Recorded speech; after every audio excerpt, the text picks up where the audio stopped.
Boa noite. Confira agora os destaques desta sexta-feira no noticiário. Pai e mãe são indiciados pela morte do filho de apenas 2 anos. O pai teria desferido o golpe que levou à morte da criança e a mãe está sendo acusada por omissão. O Ministério Público denuncia a Prefeitura de Belo Horizonte pelas condições das ciclovias da capital e pede que elas sejam alargadas. Carroceiros saem pelas ruas protestando contra a lei que quer acabar com o trânsito de veículos de tração animal em Belo Horizonte. Coral de uma associação de acolhimento aos dependentes químicos e familiares emociona participantes de evento em Belo Horizonte. Temporada de estiagem aumenta riscos de incêndio em florestas e vamos te explicar o que fazer se você for surpreendido pelo fogo quando estiver na estrada.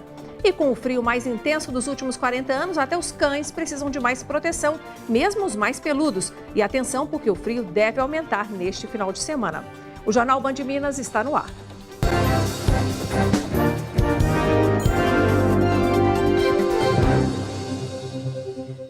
Pai e mãe são indiciados pela morte do filho de apenas 2 anos aqui em Belo Horizonte. A polícia acredita que o pai deu o golpe que levou à morte da criança. Já a mãe poderá pegar uma pena mais leve porque errou por omissão. Ela sabia das agressões e não tomou providências. Segundo a polícia, no dia do crime, Rodney Alves Miranda, de 23 anos, estava em casa com os 2 filhos, Davi, de 2 anos e 9 meses, e uma menina de apenas 6 meses, e que teria agredido o menino acidentalmente. Qual seria a versão do Rodney?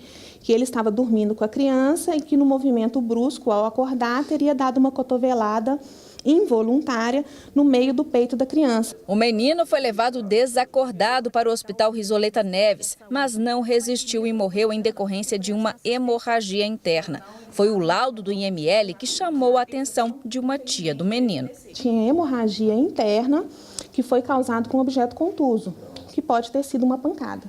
O histórico de agressões ao garoto, que não chamava Rodney de pai, levaram a família a apontá-lo como suspeito de causar a morte do menino.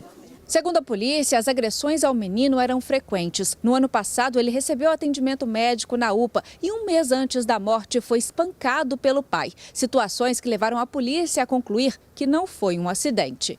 Permitiu a gente concluir que não foi a cotovelada que o pai alega ter dado de forma não intencional. A mãe do garotinho também foi indiciada pelo crime e perdeu a guarda da filha mais nova. Segundo a polícia, apesar de negar, ela sabia das agressões. Mesmo sabendo das lesões, da constância, do pavor da criança, que a criança tinha pelo pai por causa das agressões, ela continuou se relacionando com ele, não morava mais com ele, mas dormia com ele e deixava o Rodney tomando conta das crianças. O suspeito, que já tinha sido preso por tráfico de drogas e estava em liberdade condicional, chegou à delegacia chorando. Assumiu que usou droga no dia anterior e que pode ter espancado o garoto e não se lembrar. Não lembra? Não. Ou seja, você pode ter espancado e não tá lembrando? Isso, senhor. Se não fosse as drogas, meu filho estava vivo do meu lado. Mais um motociclista foi vítima de linha de cerol nesta sexta-feira. De acordo com o Corpo de Bombeiros, o acidente aconteceu na BR-381, na altura de Betim, na região metropolitana de Belo Horizonte. E quem tem as informações é o repórter Igor Calian. Boa noite, Igor. Olá, Inácia. Boa noite para você e para todos que acompanham o jornal Band Minas. Olha, Inácia, o Corpo de Bombeiros informou também que ele teve um corte no pescoço, que estava consciente quando foi resgatado. Esse motociclista acabou sofrendo esse acidente ou incidente na BR-381 em Betim. Inácia, é mais um caso dentre tantos que a gente fala, já que no começo do mês um homem morreu após um fio de alta tensão ser partido por uma linha de cerol e cair sobre ele em Ribeirão das Neves, também região metropolitana. Obrigada, Igor. Bom, e a gente continua com o Igor aqui no estúdio porque tem mais uma informação. Cerca de 100 pessoas que foram atingidas pelo rompimento da barragem de Fundão em Mariana fizeram uma manifestação na madrugada de hoje. Igor, eles protestaram foi pelas indenizações? É exatamente isso, Inácia. Eles estão reclamando aí de uma falta de apoio da Samarco, que não teria pago as indenizações. O pessoal já confere, inclusive, algumas imagens desse protesto. Cerca de 100 pessoas que foram atingidas pelo rompimento da barragem fizeram essa manifestação na MG 129 nesta madrugada. Começou às 3 e foi até às 7 da manhã. Lembrando que essa tragédia ocorrida em novembro de 2015 deixou 19 pessoas mortas. Inácia. Obrigada, Igor. Daqui a pouco ele volta com mais detalhes. E se você estiver dirigindo em uma estrada e acontecer um incêndio nas margens da rodovia, você sabe o que fazer? Essa época de estiagem aí, que vai até meados de outubro, não é muito comum ver matas pegando fogo e você precisa estar preparado. Veja todos os detalhes na reportagem de Wanda Sampaio e Tamer Pimentel. Fogo e muita fumaça às margens das rodovias. Cenas que se repetem no país quando chove menos e a vegetação está seca. Somente no mês de agosto do ano passado foram quase 1.300 ocorrências de queimadas às margens das estradas brasileiras. Os bombeiros recomendam que os ocupantes dos veículos fechem os vidros ao primeiro sinal de fumaça nas proximidades da pista e que só passem por áreas atingidas pelo fogo se não houver rota de fuga. Se for possível dar meia volta no seu veículo, ela deve fazer isso. Caso contrário, desembarcar, buscar uma área queimada, porque as chamas já passaram por ali e vai ser muito seguro para ela permanecer naquele local. É importante procurar manter a calma para não tomar decisões precipitadas, como seguir na rodovia com baixa visibilidade por causa da fumaça. Manter os faróis acesos e reduzir a velocidade também são medidas que podem ajudar a evitar acidentes. Outra situação que pode provocar incêndio é atear fogo a terrenos para eliminar lixo, imprudência normalmente cometida por moradores de áreas rurais vizinhas às estradas. A pessoa não deve atear fogo em qualquer área, mesmo própria, com risco daquilo alcançar uma área de terceiros. Não fazer fogueiras, não arremessar qualquer tipo de cigarro ou qualquer coisa que possa causar uma fagulha e virar um incêndio. As queimadas ilegais podem provocar tragédias como o incêndio que arrasou o Chile em janeiro. 7 regiões do centro-sul do país foram atingidas. 11 pessoas morreram e 3.000 ficaram desabrigadas. A polícia chilena prendeu mais de 40 pessoas suspeitas de provocar os incêndios, que se agravaram com a força dos ventos e a forte seca que já dura 8 anos. Foi o maior desastre florestal da história do país. Carroceiros saem pelas ruas em passeata de protesto contra a lei que pode acabar com o trânsito de veículos de tração animal aqui na cidade. Os detalhes a seguir. E você vai ver também que o tempo frio pode trazer doenças para os animais de estimação. A gente tem dicas para você proteger o seu cãozinho depois do intervalo.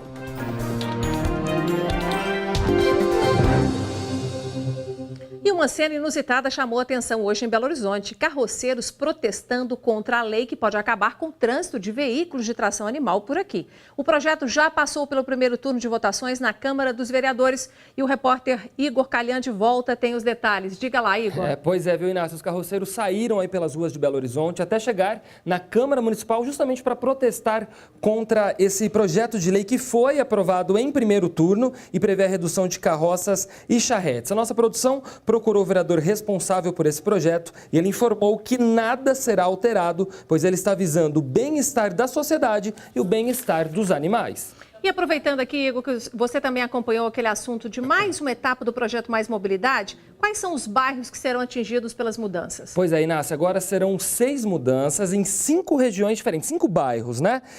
As alterações afetam tanto o trânsito para carros e também para os usuários do transporte coletivo. A primeira foi ontem, no bairro São Geraldo, e hoje no bairro Caiçara. Na semana que vem, a BH Trans vai implementar mudanças no São Pedro, Santa Efigênia, Planalto e São João Batista. É claro, Inácio, que são mudanças pequenas, mas que nesses bairros acaba afetando milhares de pessoas. Com certeza. E a gente vai aproveitar ainda a presença do Igor aqui para outro assunto, porque bem perto de Belo Horizonte, na cidade de Itabirito, 2 garimpeiros foram presos fazendo extração ilegal de ouro. Igor, a gente ainda tem ouro na superfície por aqui? Pois é, Inácio, quem diria, né? A gente teve aí uma operação conjunta entre a Polícia Militar Ambiental e o IBAMA e acabou prendendo esses 2 garimpeiros. Eles realizavam extração ilegal de ouro. Além dos detidos, a operação apreendeu também materiais de garimpo e a quantia de R$ 4.200. Inácio, a gente está acompanhando aí algumas fotos dessa operação. Bacana. Obrigada por hoje, Igor. Valeu, Inácio. Até mais. Pensar a cidade pela ótica do morador e não das empresas que dela tiram seus recursos. Essa é a provocação do nosso colunista Pedro Maciel para você entrar o final de semana refletindo. O habitante é o espelho da cidade e somente por entre o seu olhar a cidade é desvendada. Regiões degradadas da cidade não serão recuperadas somente com a implantação de creches, parques, bibliotecas ou centros de cultura. A sociedade precisa implantar políticas sociais aliadas a projetos de urbanismo e arquitetura. Estamos presenciando a miséria antecipar-se ao apogeu e o traçado urbano ser tragado pela especulação imobiliária. Pode-se afirmar que a lógica está substituindo a beleza. É necessário pensar a cidade como um espaço do indivíduo que se coletiviza. O homem deve ser o centro de todo o planejamento urbano. A cidade de hoje e do futuro deve ser pensada como uma sociedade da informática, onde a técnica e os elementos não físicos incluem o lado perceptivo, sentimental e espiritual do homem. Esta é a condição prévia à existência de toda a sociedade. A Defesa Civil de Belo Horizonte alerta para baixas temperaturas nos próximos dias. Uma massa de ar frio ganha força e provoca queda nas temperaturas. Você já deve ter sentido essa mudança no meio da tarde desta sexta-feira, não foi? Os termômetros vão ficar abaixo de 11 graus nas primeiras horas do dia e, devido aos ventos, a sensação de frio será ainda maior. Vamos então ver como fica a previsão para o final de semana? Bom, nós teremos neste sábado uma mínima de 11 e uma máxima de 25. No domingo a gente sobe um pouquinho a temperatura, mas talvez no seu bairro não dê para sentir, e mantém a mesma mínima e máxima também na segunda-feira. Lembrando que em alguns bairros de Belo Horizonte o frio é ainda mais intenso, então agasalhe-se. Bom, e com o frio mais intenso das últimas 2 semanas, a maioria das pessoas tirou agasalhos e cobertores do maleiro, claro, e ainda mexeu na alimentação. Mas além de nós, os cães também precisam de cuidados especiais no inverno. Igor Calhan e Adeilton Oliveira foram conferir e trazem as dicas. Na casa do seu Carlos tem bicho para todo lado. Papagaio, tucano, até um mico. Mas quem predomina mesmo são os cachorros, 5 para ser mais exato. A Pete, Pandora, a Marina, o Bob Marley e a Janaína. E com esse frio todo que está fazendo na capital mineira, alguns deles merecem uma atenção especial. A temperatura desse cachorro normal é 39,5. A temperatura dele é alta no corpo corporal. Então ela sente um frio danado inteiro. Neste pet shop, o que não falta são opções para aquecer o seu cãozinho. Tem roupas de todos os modelos e tamanhos, cobertores e vários tipos de sapatos. Não importa o tamanho ou raça do seu bichinho, esses itens são importantes para evitar doenças típicas de inverno. Existem doenças respiratórias que são mais comuns agora na época do frio, principalmente a tosse dos canis, que é uma doença viral, parecida com a gripe humana, mas que tem controle. Se não tratada, ela pode evoluir para doenças respiratórias mais graves, pneumonias, enfim. E neste inverno, os dias estão assim em Belo Horizonte. Tempo nublado, sol sai só de vez em quando, meio acanhado. A média da temperatura é de 18 graus, com a mínima podendo chegar a 12. Mas com o vento gelado, a sensação térmica é de bem menos. Por isso, além das roupas e cuidados com o seu cãozinho, a vacinação é fundamental para evitar que ele adoeça. E além dos cuidados, eles merecem um agrado. No mercado já estão disponíveis vários tipos de petiscos específicos para o inverno. E com tanta opção, o inverno do seu cãozinho vai ficar mais protegido, aquecido e, com certeza, muito mais estiloso. A Pampam, por exemplo, ela desfila, ela sai rebolando, parecendo uma bailarina dessas de samba mesmo. E você vai ver a seguir, as ciclovias da Pampulha e da região central de Belo Horizonte terão que ser ampliadas.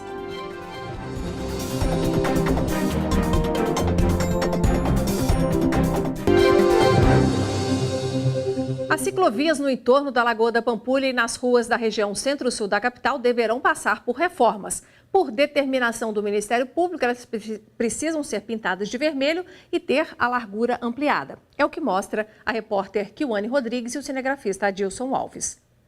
Rogério costuma pedalar no entorno da Lagoa da Pampulha e já passou por situações complicadas que podiam ter resultado num acidente. Já aconteceram de várias vezes, inclusive vindo agora, um rapaz fazendo zigue-zague na ciclovia, andando no sentido sem muita habilidade. Eu tive que parar a bicicleta. Para ele, a pista foi construída com muitos problemas. A ciclovia muito estreita, ela traz o risco o tempo todo, é iminente, porque as pessoas andando ali dentro, principalmente quem está no sentido contrário, ela vê o carro na frente dela, ela tem medo.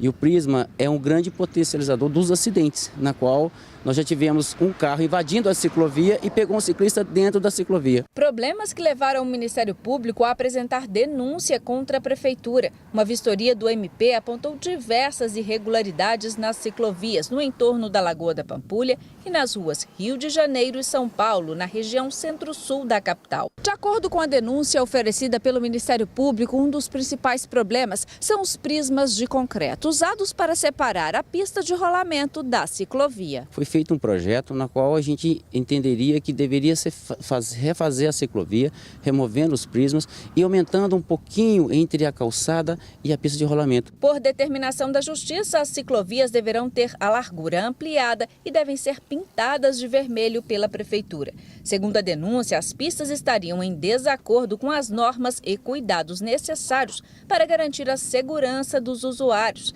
Segundo o eixo especialista, a diretriz de ampliar é correta, onde for possível. Onde for possível fazer isso conciliando com os outros usos, excelente. Mas pode haver locais onde você não vai conseguir conciliar todos os usos. O que eu quero dizer? Você vai ampliar a ciclovia, mas você vai ter que tirar esse espaço de algum lugar. Você pode estar tirando, por exemplo, do pedestre, que também tem a largura mínima recomendada por norma. Ou então você pode estar usando um espaço da via significativo de forma que você vai ter que eliminar mais uma faixa de tráfego, o que implicaria, por exemplo, em sérios congestionamentos. Em pouco tempo, a nossa equipe conseguiu flagrar o desrespeito com as ciclovias. Este motociclista usa a faixa para fugir do trânsito. Este motorista manobra o carro invadindo a pista. O prazo para que as alterações aconteçam ainda não foi divulgado. Eu tenho, por exemplo, aqui 3 metros. Eu amplio a calçada ou eu amplio a ciclovia? Porque gerar mais espaço é impossível. A cidade já está consolidada.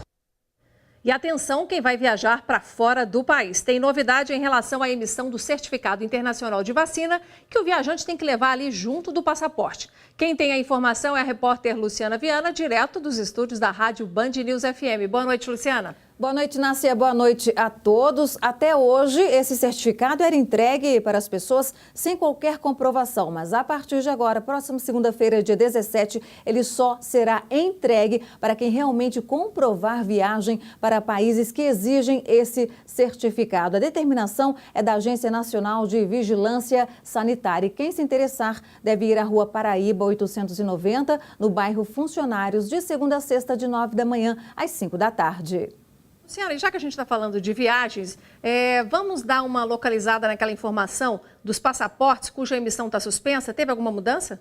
Sim, teve. O Congresso aprovou ontem o repasse de 102 milhões de reais para a Polícia Federal. E agora o projeto de lei, só depende da sanção do presidente Michel Temer, da assinatura dele, que deve ocorrer nos próximos dias. A emissão de passaportes está suspensa já há 15 dias e somente em casos de emergência esses passaportes estão sendo emitidos, mas para isso tem aquela taxa extra, né? Bacana. Luciana, continua com a gente para mais um assunto que é o seguinte: neste fim de semana vai ser realizado aqui em Belo Horizonte, sabe o quê? A 20ª parada do Orgulho Gay. E eu quero saber, Luciana, tem uma previsão aí de quantas pessoas devem participar? Pois é, Inácio, olha, mais de 50 mil pessoas são esperadas neste domingo na Praça da Estação a partir das 11 horas da manhã para a 20ª parada do Orgulho LGBT. E neste ano a Belotour investiu R$100 mil no evento, porque esta é a primeira vez em 20 anos que o evento entra para o calendário oficial de Belo Horizonte. Luciana, obrigada, viu? Errar e não desistir de continuar é o principal aprendizado para qualquer pessoa. É o que pensa um dos maiores especialistas em gestão de Minas Gerais, o professor Raimundo Godoy. Godoy lançou ontem em Belo Horizonte o livro Como Gerenciar e Enfrentar Desafios. Mas a festa de lançamento mudou de rumo quando o coral da ADQF, Associação de Acolhimento aos Dependentes Químicos e Familiares, se apresentou e acabou se tornando um exemplo claro de como é preciso seguir em frente mesmo nos momentos mais difíceis. Como gerenciar e enfrentar desafios? Esse é o tema do livro escrito por Raimundo Godoy, conselheiro e diretor técnico do Instituto Áquila, Escola de Gestão, e publicado pela Libreteria Editora. O lançamento foi no espaço VB Comunicação em Nova Lima. No livro, Raimundo Godoy expõe métodos gerenciais fundamentais para o sucesso de uma estratégia. Por meio da obra, o autor pretende auxiliar quem tem um grande desafio a vencer. Todos nós temos assim que enfrentar todos os dias grandes desafios. Quer dizer, o problema ele chega sem você estar preparado. Diante de um problema, primeira coisa, você não consegue resolvê-lo sozinho. Então você precisa de auxílio para sair do poço. Depois você sai daquele poço, daquele problema enorme, você fica mais forte, aprende com os seus próprios erros. Toda a renda obtida com a venda dos livros será revertida para a ADQF, uma associação que há 12 anos acolhe dependentes químicos e os familiares deles. Fundadora e presidente do Instituto, Ana teve que lidar com o problema da dependência química dentro da própria família. Diante do desafio, surgiu a ADQF, que conta com 35 vagas para internos temporários e que, ao longo de 12 anos, já recuperou mais de 600 pessoas. Não desespere e procure uma solução. Não esconda o problema. Que o problema da dependência escondido é como se fosse uma panela de pressão. Uma hora explode. E a dependência tem jeito. Se teve para mim, vai ter também para as outras pessoas. Não pode desistir.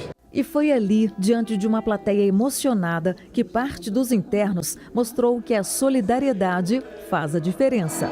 Manda-me um bilhete de regresso. Ou venha me buscar, não ando bem. A música, ela tem um poder transformador, né? Então a gente sabe que esses rapazes que passam pela comunidade terapêutica, com a oficina de música, principalmente o canto coral, eles conseguem mostrar o seu potencial, conseguem mostrar que são capazes, tá? Que têm valores, e isso é tudo para nós, para o nosso trabalho. E os meus olhos ficam sorrindo. A associação presta um relevante serviço para a vida de muita gente, de muitas famílias. E muito bom fazer parte disso aqui. O livro ensina, mas o livro inspira, né? De inspiração, porque o que está por trás do livro é muito interessante. Eu fico pensando, primeiro, do sofrimento deles, pelo envolvimento com as drogas e com o álcool, né? Muitas famílias abandonam e aqueles encontraram acolhimento. Então, ouvir de um deles que a melhor coisa que aconteceu na vida é de emocionar, realmente. Esse livro dá um pouco dos caminhos de como sair do fundo do poço, né? Como ter o espírito rico, né? De como ter uma vida humilde e de como buscar crescer sempre, né? Buscando soluções, inovando. O livro chega em um momento oportuno e leva o leitor a uma reflexão sobre como superar crises e não desistir de um foco diante das dificuldades. Nós precisamos seguir, independente do momento que nós nos encontramos, porque momentos de bonança ou momentos de dificuldades, momentos de vacas magras ou momentos de vacas gordas, você tem que usar aquele momento para fazer a diferença.